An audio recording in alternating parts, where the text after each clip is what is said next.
Assalamualaikum warahmatullahi wabarakatuh. Perkenalkan, saya Yulinda Fajardini, dosen pengampu mata kuliah manajemen proyek, program studi manajemen, Fakultas Bisnis dan Manajemen, Universitas Internasional Batam. Pada kesempatan ini saya akan menjelaskan mata kuliah yang saya ampu, yaitu mata kuliah manajemen proyek, dengan menggunakan 3 pendekatan, yaitu pendekatan delivery, pendekatan interaction, dan juga pendekatan assessment. Sebelum masuk pada penjelasan tentang delivery, interaction, dan juga assessment, saya akan menjelaskan terlebih dahulu tentang mata kuliah manajemen proyek, di mana mata kuliah ini menggunakan e-book Guide to the Project Management Body of Knowledge, edisi ke-8 tahun 2025. Di situ dijelaskan bahwa manajemen proyek adalah serangkaian konsep manajemen standar yang berkaitan dengan tahapan inisiasi, perencanaan, pelaksanaan, pengendalian, dan pemantauan serta penutupan suatu proyek. Dengan memahami konsep-konsep dasar manajemen proyek, mahasiswa diharapkan mampu memahami dan menerapkan konsep-konsep tersebut pada proyek yang sedang atau akan dikerjakan. Kembali lagi kepada ketiga pendekatan yang saya gunakan pada mata kuliah manajemen proyek, yaitu pada pendekatan delivery. Di sini saya akan menyampaikan mata kuliah dengan materi pada mata kuliah ini dan bagaimana supaya mata kuliah tersebut bisa diterima oleh mahasiswa. Kemudian pada pendekatan interaction adalah bagaimana saya melakukan interaksi dengan mahasiswa sehingga mahasiswa bisa memahami materi yang dipelajari. Kemudian pada pendekatan assessment, bagaimana saya bisa menilai mahasiswa secara objektif sesuai dengan rubrik yang sudah saya buat dan saya cantumkan pada RPS. Pendekatan delivery akan disesuaikan capaian pembelajaran yang dibebankan pada mata kuliah. Capaian pembelajaran yang dibebankan pada mata kuliah juga akan disesuaikan dengan capaian pembelajaran mata kuliah Project Management, di mana CPL yang dibebankan pada mata kuliah ini adalah CPL 5, yaitu mampu menerapkan teori manajemen dan bisnis, sumber daya manusia, pemasaran, keuangan, dan operasional sejalan dengan perkembangan teknologi di sektor bisnis dan industri. Kemudian untuk CPMK, mata kuliah manajemen proyek memiliki 6 CPMK, yaitu CPMK 1, mampu memahami konsep dasar manajemen proyek dan lingkungan yang memengaruhinya. CPMK 2, mampu menjalankan peran manajer proyek dalam mengintegrasikan proyek dan menentukan ruang lingkup dalam manajemen proyek. CPMK 3, mampu menganalisis jadwal dan biaya manajemen proyek. CPMK 4, mampu menerapkan standar kualitas, sumber daya, dan komunikasi dalam manajemen proyek. CPMK 5, mampu menganalisis risiko yang terkait dengan manajemen proyek. CPMK 6, mampu mengevaluasi fungsi pengadaan dan pemangku kepentingan dalam manajemen proyek. Berikutnya terdapat 13 sub CPMK pada mata kuliah manajemen proyek, yaitu sub CPMK 1, mahasiswa mampu memahami konsep-konsep dasar yang berkaitan dengan manajemen proyek. Sub CPMK 2, mahasiswa mampu memahami faktor-faktor internal dan eksternal yang memengaruhi suatu proyek. Sub CPMK 3, mahasiswa mampu memahami peran manajer proyek dalam manajemen proyek. Sub CPMK 4, mahasiswa mampu menerapkan integrasi proyek dalam manajemen proyek. Sub CPMK 5, mahasiswa mampu menerapkan lingkup dalam manajemen proyek. Sub CPMK 6, mahasiswa mampu menganalisis jadwal yang dibuat dalam manajemen proyek. Sub CPMK 7, mahasiswa mampu memahami biaya-biaya yang diperlukan dalam manajemen proyek. Sub CPMK 8, mahasiswa mampu memahami standar mutu dalam manajemen proyek. Sub CPMK 9, mahasiswa mampu menerapkan sumber daya yang diperlukan dalam manajemen proyek. Sub CPMK 10, mahasiswa mampu menerapkan komunikasi yang diperlukan dalam manajemen proyek. Sub CPMK 11, mahasiswa mampu menganalisis risiko dalam manajemen proyek. Sub CPMK 12, mahasiswa mampu mengevaluasi fungsi pengadaan dalam manajemen proyek. Sub CPMK 13, mahasiswa mampu mengevaluasi fungsi pemangku kepentingan dalam manajemen proyek. Aspek berikutnya adalah aspek interaction, di mana saya sebagai dosen pengampu mata kuliah akan berinteraksi dengan mahasiswa, dan pendekatan yang saya lakukan adalah berupaya agar selama berinteraksi, mahasiswa tetap aktif dalam pembelajaran sesuai dengan materi yang disampaikan untuk kemudian dikaitkan ataupun dihubungkan dengan kasus-kasus maupun pengalaman dari mahasiswa, baik secara langsung maupun tidak langsung. Sehingga mata kuliah manajemen proyek akan lebih mudah untuk dipahami dan dirasakan secara nyata oleh mahasiswa. Berikutnya adalah pendekatan assessment, di mana pada awal masa kuliah, dosen akan menjelaskan secara jelas tentang kontrak belajar yang berisi tentang bagaimana cara penilaian terkait dengan mata kuliah manajemen proyek. Jadi, sejak awal, mahasiswa sudah bisa mengetahui bagaimana cara dosen menilai, serta bagaimana mendapatkan transparansi nilai yang meliputi tentang penilaian tugas dengan bobot 20%, penilaian kuis dengan bobot 50%, dan juga partisipasi aktif dengan bobot 30%. Untuk rentang penilaian pada mata kuliah manajemen proyek, dimulai dari A, A-, B+, B, B-, C+, C, D, dan E. Dan mahasiswa akan dinyatakan lulus apabila mencapai nilai minimal 56 atau masuk dalam kategori C. Sedangkan untuk kehadiran, mahasiswa harus hadir dengan presentasi minimal 75%. Apabila kehadiran mahasiswa kurang dari 75%, maka mahasiswa dianggap gagal mengikuti mata kuliah manajemen proyek. Jadi, ini adalah pendekatan assessment yang akan saya berikan untuk mata kuliah manajemen proyek. Berikut adalah cuplikan pengajaran mata kuliah manajemen proyek.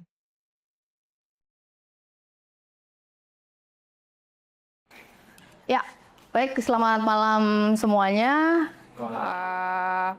Jadi hari ini kita akan membahas tentang project management, ya, terkhususnya tentang project resource management. Jadi ini sebenarnya adalah kelanjutan dari mata kuliah kita sebelumnya tentang project management. Jadi resource ini adalah bagian dari yang akan kita jalankan, akan kita pelajari hari ini. Jadi harapannya juga bisa menambah pengetahuan kita ya.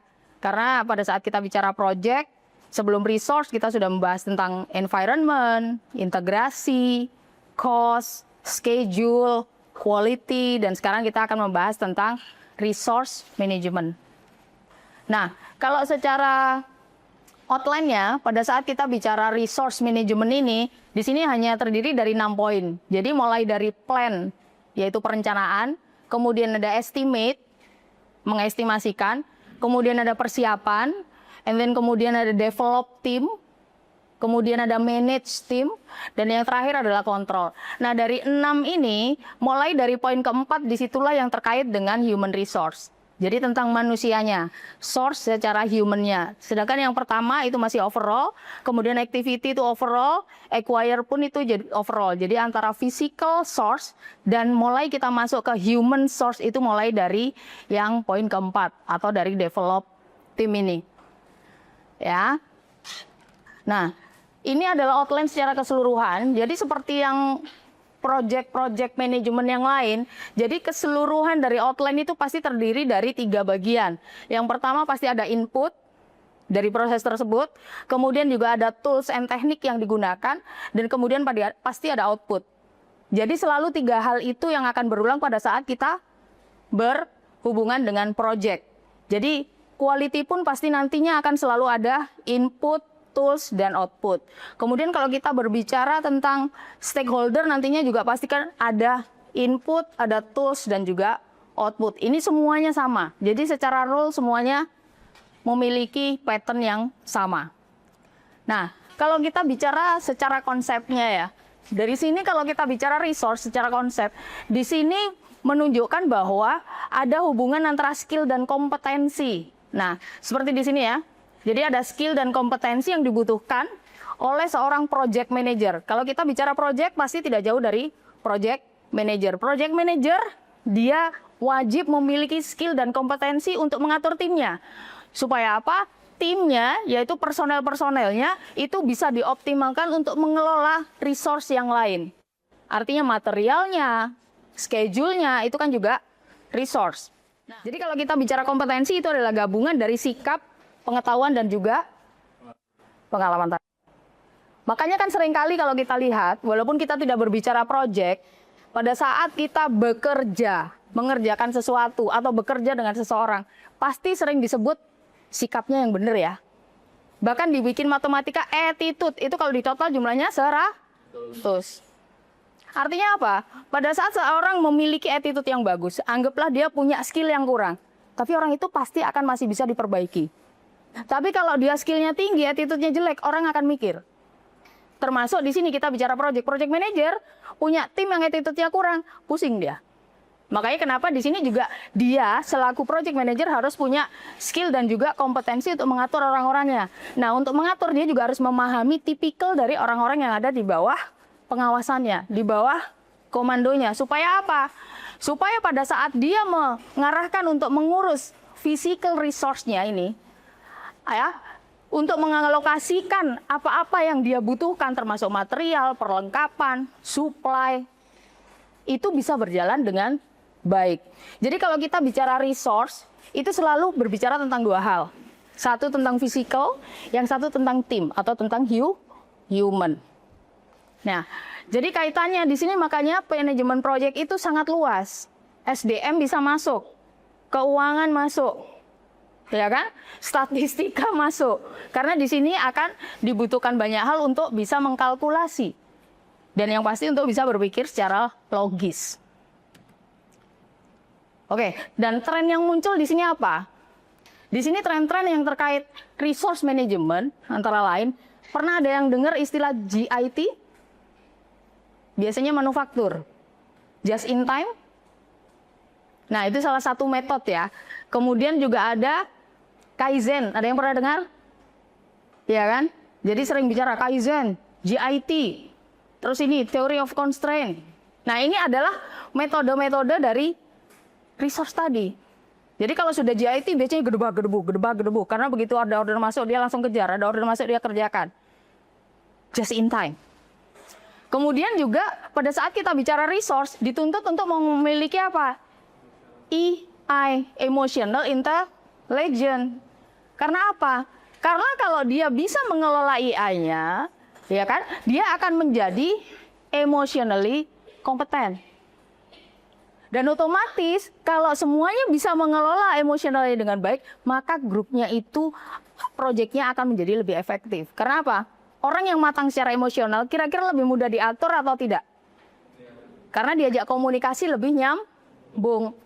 Akhirnya apa? Kalau diajak komunikasi nyambung, biasanya suasananya menjadi lebih adem, tenang. Karena apa? Delivery-nya lancar. Informasinya enggak? Konfliknya betul. Konfliknya menurun. Bukan berarti hilang ya. Konflik pasti ada, cuman bisa ditekan. Nah, kemudian juga ada self-organizing team. Artinya, tim yang self-organizing-nya bagus, dia adalah tim yang tidak terlalu banyak. Oh, kamu ngerjain ini ya, kamu ngerjain itu. Ini gimana, udah kelar belum? Atau sering dibilang micromanagement. Itu akan berkurang. Jadi pada saat self-organizing timnya bagus, micromanagementnya berkurang, orang nyaman. Karena lebih nyaman mana kita pada saat bekerja, dipelototin, udah kelar belum? Sambil kita merasa dikasih kepercayaan, kalau udah langsung ke sini ya. Kalau ada kesulitan, ngomong aja. Kira-kira lebih suka yang pertama atau yang kedua? Kedua. Saya rasa sedikit orang yang nyaman pada saat bekerja dipelototin, terus ditagi-tagi. Sangat sedikit yang nyaman, bahkan mungkin lebih banyak, rese kali sih, macam nggak percaya amat. Nah, makanya kenapa self-organizing teams ini juga adalah hal yang penting pada saat kita berbicara resource, pada saat kita mengelola resource.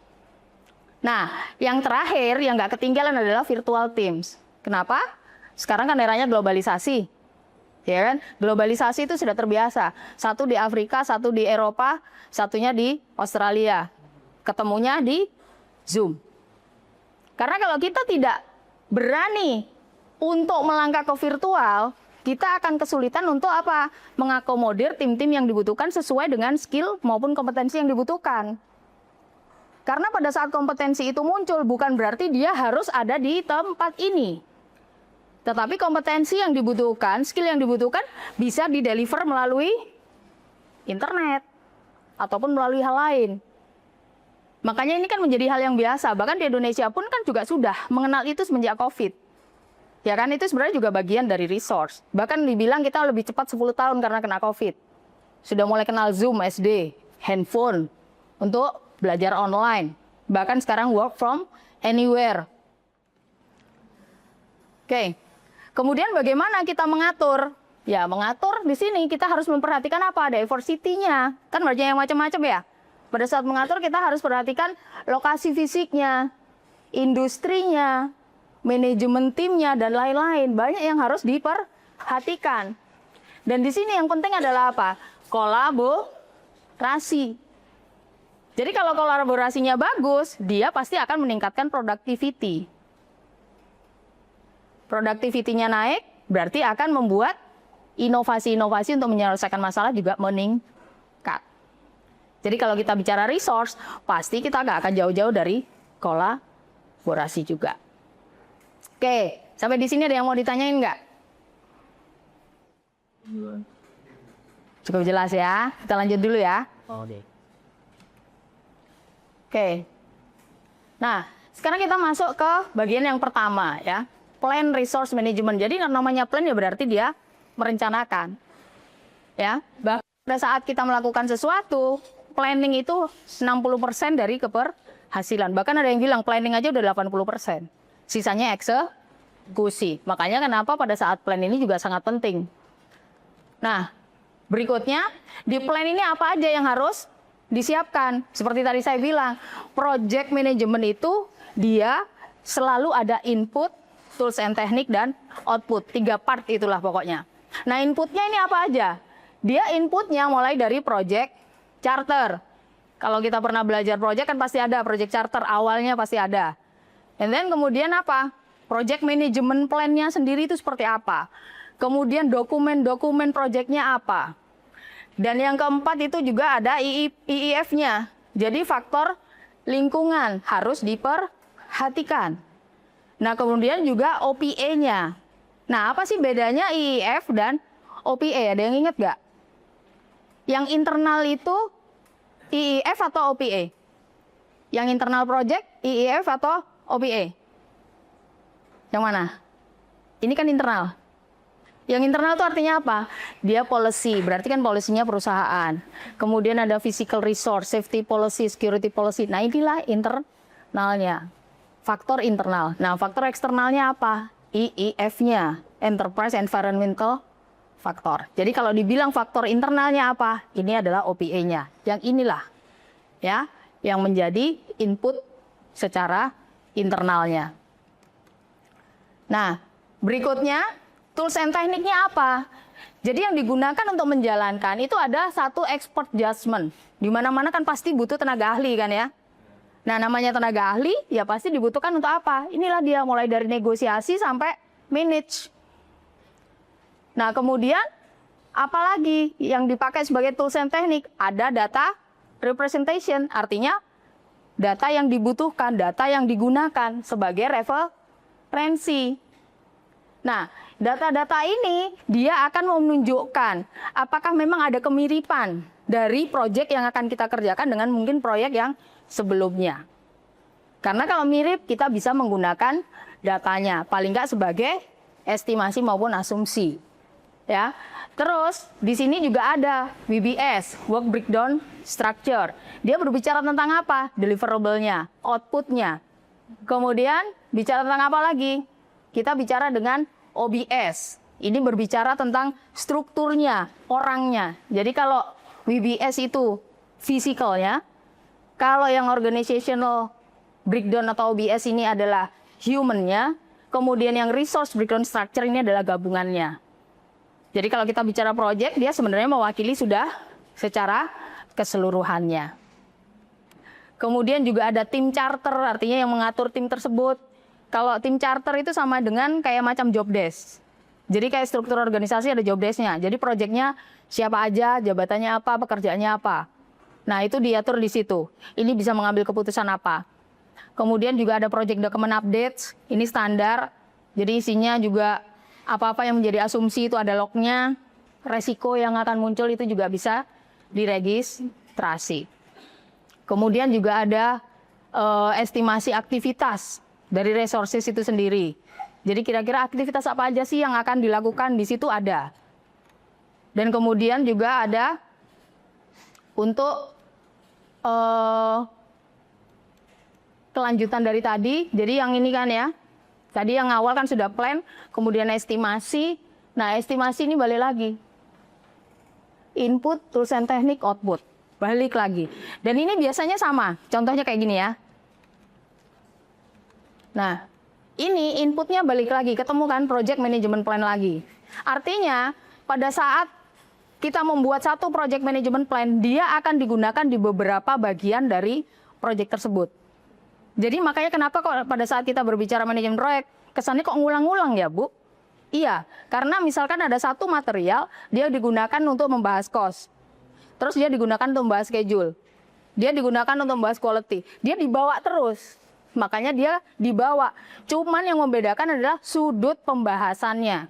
Kalau sekarang manajemen plan ini kita bahas untuk resource, nanti pada saat kita membahas tentang stakeholder, kita juga akan membawa project management plan tapi dari sisi stakeholder. Carry over. Karena apa? Pada saat kita lihat dari sini sama. Ini kelihatan dari belakang kan? Anggap ini manajemen plan. Nanti pada saat dari sini dia nampak dari samping, manajemen plan juga. Begini udah beda lagi. Nah, kalau ini tadi kan kita sudah membahas tentang resource planningnya, kemudian sekarang kita berbicara tentang estimasi resource-nya, makanya tetap muncul subjek yang sama, project management plan, project document juga kan tadi dibahas, kemudian juga enterprise environmental, kemudian juga organizational process asset. Sama persis. Tools and tekniknya juga sama, coba perhatikan. Tadi kita ada expert judgment ya, ini juga expert judgment. Terus bottom up estimating, artinya estimasi dari bawah ke atas. Kemudian analogus itu dia apa? Dia menggunakan data dari proyek yang terdahulu. Kemudian ada parametrik. Ada yang tahu parametrik? Berarti dia pakai penghitungan, pakai statistika. Jadi diestimasikan misalkan biayanya data kemarin dengan proyek senilai sekian, biayanya sekian, berarti ini kalau nilai proyek ini senilai sekian, biayanya kira-kira berapa, itu bisa. Ya. Berikutnya juga ada data analisis. Kemudian ada project management information system. Dan akhirnya ketemu lagi yang saya bilang, meeting lagi. Jadi sebenarnya kalau kita belajar project itu gampangnya di mana? Pada saat sudah ketemu polanya ya pasti ngulang-ngulang aja. Cuman ya tadi, bedanya point of view. Jadi kalau misalkan ini kayak tadi kita bilang, ini point of view-nya apa? Ini point of view quality, dia kan berbicaranya lain. Tapi barangnya sama. Terus ini point of view apa? Oh ini point of view stakeholder. Barangnya sama, tapi bicara dari sisi stakeholder. Terus ini juga, oh ini point of view-nya apa? Oh ini point of view-nya sebagai resources. Resources apa? Human resources. Barangnya sama, tapi juga akan dengan pembahasan yang berbeda. Makanya ini akan munculnya berulang-ulang. Oke. Kira-kira sampai di sini ada yang mau ditanyain nggak? Masih aman? Oh yes. Saya mengenai keberhasilan suatu proyek. Mana sih yang lebih penting? Kita mencari anggota yang lebih kompetensi atau jumlah anggotanya? Karena di pikiran saya ada memiliki suatu lebih kekurangan. Pasti. Ya, sisinya maksudnya betapa anggota banyak sementara kompetensi kurang. Tapi untuk case tertentu, saya pikir menambah anggota dengan kompetensi yang lebih baik justru menghasilkan kreativitas pikiran yang lebih baik juga. Dan apakah ini berarti bersifat fleksibel dalam suatu proyek? Saya suka pertanyaan itu karena jawabannya bisa A, bisa B. Karena memang sebenarnya pada saat kita bicara proyek, kita nggak akan selalu bisa bilang 1 + 1 ketemunya 2. Yang tadi ditanyakan itu pas. Bisa jadi kita akan butuh dengan proyek tipikal A misalkan. Kita butuh nggak usah yang kompetensinya tinggi-tinggi lah, yang penting jumlahnya banyak. Tapi juga ada satu proyek misalkan B, ini orangnya nggak bisa banyak, tapi harus yang pro misalkan. Jadi pada saat kita berbicara project, kita berbicara resource, itu memang akhirnya menjadi fleksibel. Justru kalau kita kaku, nggak akan jalan. Fleksibel bukan berarti tidak punya konsep ya. Fleksibel artinya paham kapan harus memilih. Nah, makanya di sini kalau kita bicara resource, kita juga paham kapan harus memilih resource yang dibutuhkan. Seberapa kita butuhkan, kapan kita butuhkan, dan seberapa effort yang mampu kita keluarkan dan bisa kita keluarkan. Jadi dari tadi yang disampaikan, apakah menjadi fleksibel? Iya. Apalagi kalau kita yang memang bergelut di proyek ya. Nggak ada yang namanya Harga mati. Gini tuh. Terjawab? Oke. Nah, kita kan tadi bilang yang terkait dengan human itu adalah yang di develop tim ya. Artinya kalau sudah develop itu kan pasti person ya. Gak mungkin kita develop material.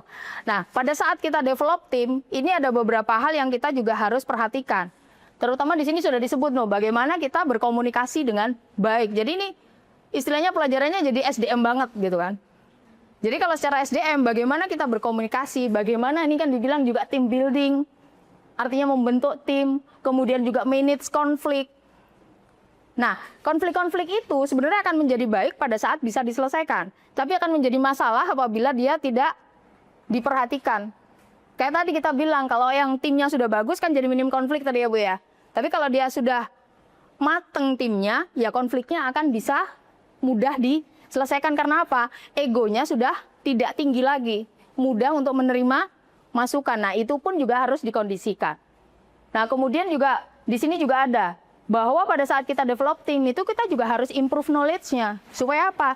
Skill-nya nambah. Kalau skill-nya nambah, attitude-nya bagus, ya kan? Kemudian dia juga semakin canggih, oke, kompetensinya juga naik. Nah, di sini pada saat kita sudah berbicara tentang develop tim, maka kita benar-benar harus bisa mengoptimalkan apa yang kita miliki, apa yang bisa kita share dengan tim, dan bagaimana tim bisa share apa yang bisa dia miliki. Dan yang terakhir jangan lupa, ini hampir sama dengan semua pola manajemen, bahwa selalu ada kontrol, monitor. Jadi pada saat kita berbicara dan membahas tentang resource, kita juga harus bisa melakukan kontrol. Nah, kontrol pun ini sama, inputnya apa yang harus kita kontrol, mulai dari plan, dokumennya, performance-nya, terus juga agreement yang ada. Nah, ini harus kita kontrol. Kontrolnya pakai apa?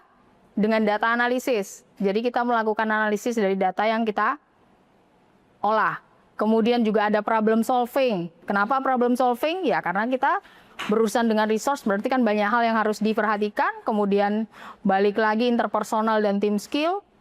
Kemudian PMIS lagi. Dan outputnya itu adalah work performance information. Change request lagi. Project Management Plan Update dan Project Document Update. Jadi sebenarnya nggak susah ya, project ya. Asal sebenarnya kita tahu intinya cuma 3. Jadi kalau misalnya kita belajar apapun tentang project, pasti akan ditanya inputnya apa, tools and tekniknya, dan output. Nah kalau 3 rumah ini sudah ketahuan, mau bicara apapun ini pasti ada isinya sama. Dan biasanya satu pola. Kalau misalkan kita bicara cost, ya udah cost itu ada misalkan ada 5, nanti akan tetap berulang. Input, tools, output. Kita bicara quality juga sama, input, tools, output, bolak-balik, bolak-balik.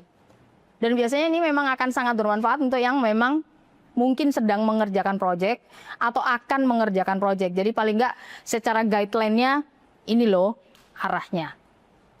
Oke, mungkin di sini udah cukup dulu. Terima kasih banyak untuk waktunya. Sampai jumpa lagi. Terima kasih.